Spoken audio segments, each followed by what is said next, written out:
اور اس میں اللہ تبارک و تعالیٰ نے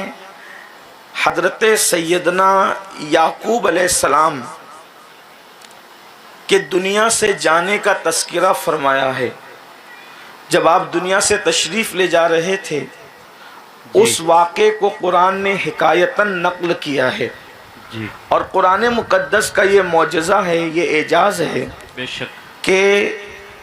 قرآن مقدس نازل ہوا 1450 سال پہلے،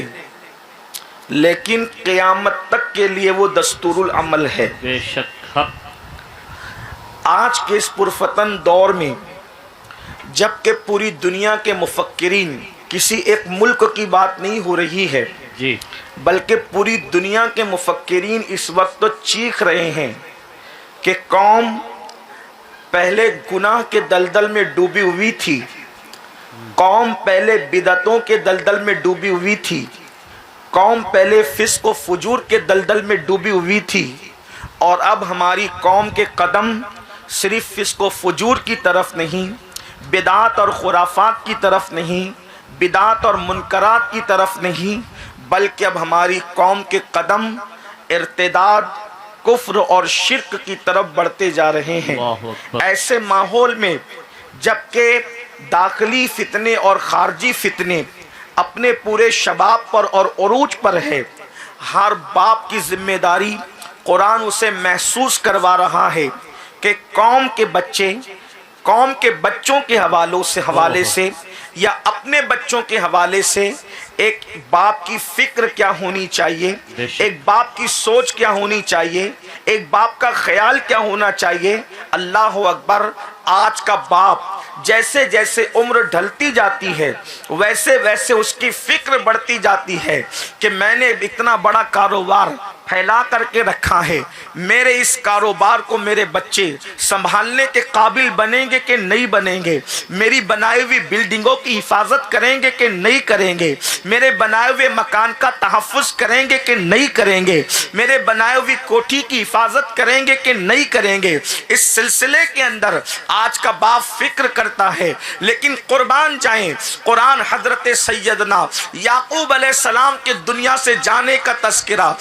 حکایتاً نقل کرتے ہوئے بتا رہا ہے کہ اے باپ، اگر تو دنیا سے جا رہا ہے تو تجھے دنیا سے جاتے وقت فکر کس چیز کی ہونی چاہیے، سوچ کس چیز کی ہونی چاہیے؟ تو قرآن کہتا ہے اذ حضر یعقوب الموت، اگرچہ یہ بات یہودیوں سے کہی جا رہی ہے، چونکہ یہود یہ کہا کرتے تھے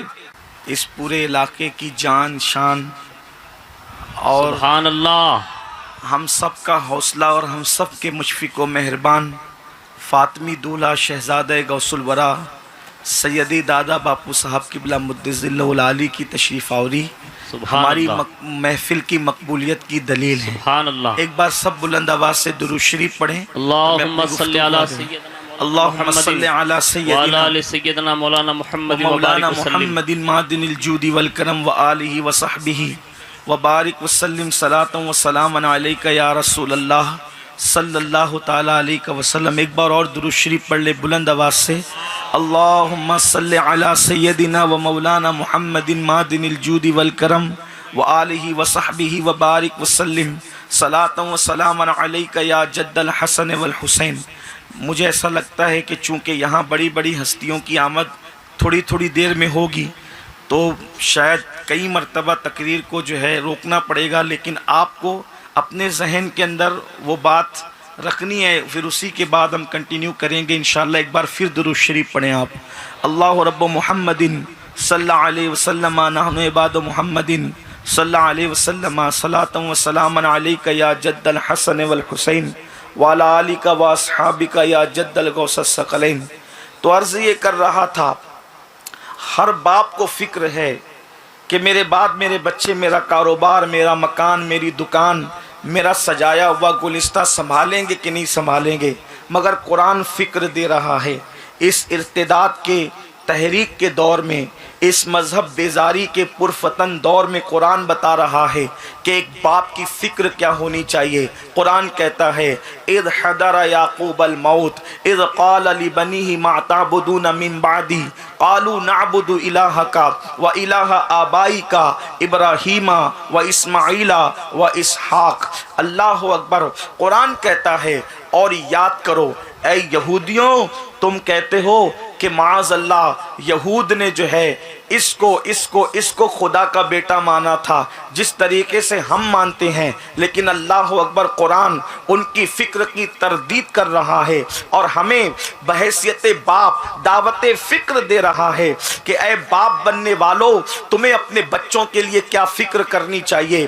اے ماں بننے والیوں تمہیں اپنے بچوں کے لیے کیا فکر کرنی چاہیے۔ جب حضرت یعقوب علیہ السلام دنیا سے تشریف لے جا رہے ہیں تو آپ کو یہ فکر نہیں ہے میرے بچے کھائیں گے کیا، میرے بچے کمائیں گے کیا، میرے بچے رہیں گے کہاں، میرے بچے پہنیں گے کیا، نہیں، بلکہ قرآن فکر دے رہا ہے، ایک نبی کی فکر قرآن بیان کر رہا ہے۔ اور یاد کرو جب حضرت یعقوب دنیا سے تشریف لے جانے لگے، آپ کے دنیا سے جانے کا وقت قریب آیا تو آپ کو فکر یہ ہوئی کہ میرے بعد میرے بچے عبادت کس کی کریں گے، کس مذہب پر قائم رہیں گے۔ اس لیے حضرت یعقوب علیہ السلام فرماتے ہیں ما تعبدون من بعدی، کہ میرے بعد تم کس کی عبادت کرو گے۔ یہ حضرت سیدنا یعقوب علیہ السلام کی تربیت کا نتیجہ تھا، یہ حضرت یعقوب علیہ السلام کی صالح تربیت کی برکت تھی۔ جب آپ نے بچوں سے پوچھا میرے بعد تم کس کی عبادت کرو گے تو آپ کے بچوں نے جواب دیا نعبد الہک و الہ آبائک ابراہیم و اسماعیل و اسحاق، کہ ہمارے باپ ہم آپ کے بعد اس کی عبادت کریں گے جو آپ کا رب ہے، آپ کے باپ دادا، آپ کی آبا و اجداد حضرت ابراہیم کا رب ہے، حضرت اسماعیل کا رب ہے، حضرت اسحاق کا رب ہے۔ یعنی ہم اسلام پر قائم رہیں گے، ہم مسلمان رہیں گے۔ اس سے پتہ چلا ایک باپ کی فکر یہ ہونی چاہیے کہ میں مسلمان ہوں، میں دین حق پر ہوں، میرے بعد میرے بچے بھی دین حق پر ہونا چاہیے۔ میرے آقا صلی اللہ علیہ وآلہ وسلم کے دیوانوں، آج فکر یہ ہے بچہ ڈاکٹر بن جائے، بچہ ٹیچر بن جائے، بچہ وکیل بن جائے، بچہ بیرسٹر بن جائے، بچہ یہ بن جائے، وہ بن جائے، وہ بن جائے۔ یاد رکھنا سب بناؤ مگر پہلے فکر یہ کرو کہ وہ رسول اللہ کی غلامی میں رہے گا یا نبی کا باغی ہو جائے گا۔ پہلے یہ فکر کرو وہ دین پر رہے گا یا دین کا مذاق اڑانے والا بن جائے گا۔ اللہ اکبر۔ آئیے آپ کو بتاؤں حضرت سیدنا یعقوب علیہ السلام ہی کے حوالے سے، جب حضرت یعقوب علیہ السلام، یوسف علیہ السلام اور یعقوب علیہ السلام میں جدائی ہوئی تو حضرت یوسف علیہ السلام کی عمر تقریباً 9 یا 10 سال کی تھی۔ جب حضرت یوسف علیہ السلام اللہ اکبر واپس ملتے ہیں تو حضرت یوسف علیہ السلام بچوں کے باپ بن چکے تھے، حتیٰ کہ پوتے اور پوتیاں بھی پیدا ہو چکی تھی۔ حضرت یوسف علیہ السلام جب ملتے ہیں تو حضرت یوسف علیہ السلام کا پتہ چلتا ہے تو جناب یہودا کہتے ہیں یوسف علیہ السلام کے بڑے بھائی کہ میں بابا کے پاس کرتا خون میں بھگو کر لے گیا تھا اور میں نے بابا کو پیغام دکھ کا دیا تھا، دکھ کی خبر دی تھی ابا کو کہ یوسف کو بھیڑیا کھا گیا، میں دکھی کرنے کے لیے گیا تھا، آج میں خوشخبری سنانے کے لیے میں ہی جاؤں گا۔ یعنی حضرت یوسف کا کرتا خون میں بھگو کر لے گیا تھا یہ کہہ کر کہ یوسف کو بھیڑیا کھا گیا، آج بھی یوسف کا کرتا میں ہی لے کر کے جاؤں گا تاکہ بابا کو بتاؤں بابا یوسف کو بھیڑیا نہیں کھایا تھا بلکہ آپ کا یوسف زندہ ہے۔ آپ مجھے بتاؤ ایک باپ جس کی یاد میں 50 سال تک روتے روتے آنکھیں سفید کر گیا ہو، جس کی آنکھوں کی بینائی کمزور ہو گئی ہو، رات و دن یوسف یوسف یوسف میرا یوسف میرا یوسف کرتے رہا، جب 50 سال کے بعد حضرت یوسف علیہ السلام کا پتہ مل گیا، اللہ اکبر، یہودا آ کر کے کرتا پیش کرتے ہیں، بابا مبارک ہو مبارک ہو، آپ کا بیٹا یوسف مرا نہیں تھا، اسے بھیڑیا نہیں کھایا تھا بلکہ وہ زندہ ہے، زندہ. اور اس حالت میں بابا آپ کو مبارک ہو کہ ہم تو فاقہ کشی میں ہیں، مگر یوسف تو بادشاہ بن گیا ہے، یوسف تو بادشاہ بن گیا ہے. یعقوب علیہ السلام نے تمام دنیا کے باپوں کو فکر دی. حضرت یعقوب علیہ السلام نے یہ سن کر کہ آپ کا بیٹا یوسف بادشاہ بن گیا ہے، یہودا کو ڈانٹا. او یہودا چپ رہے، خاموش رہے، مجھے یہ مت بتا کہ یوسف بادشاہ بن گیا یا کیا بن گیا، پہلے یہ بتا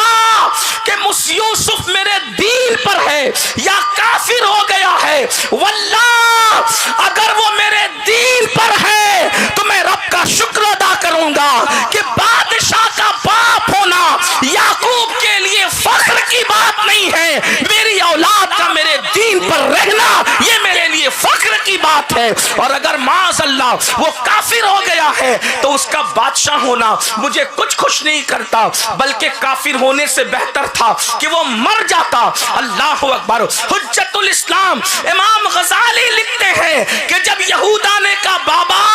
50 سال آپ سے دور رہنے کے بعد بھی یوسف ہم سے بہترین مسلمان ہے، ہم سب بھائیوں میں بہترین دیندار ہے، تو حضرت یعقوب نے سجدہ شکر ادا کیا کہ مجھ سے دور رہ کر بھی میرے بیٹے کا ایمان محفوظ رہا، میرے بیٹے کا عقیدہ محفوظ رہا. اب آپ سے پوچھنا چاہتا ہوں، فکر انبیاء یہ ہے اور ہماری فکر کیا ہے؟ انگریزی کی تعلیم تو دلا رہے ہیں، بالکل دلاؤ، ہم اس کے مخالف نہیں ہیں. الحمدللہ سنی دعوت اسلامی خود پورے ملک میں 15 سے زیادہ انگلش اسکولیں قائم کر چکی ہے، لیکن آپ سے پوچھنا چاہتا ہوں، پہلے اپنے بچوں کی دین کی فکر کرو.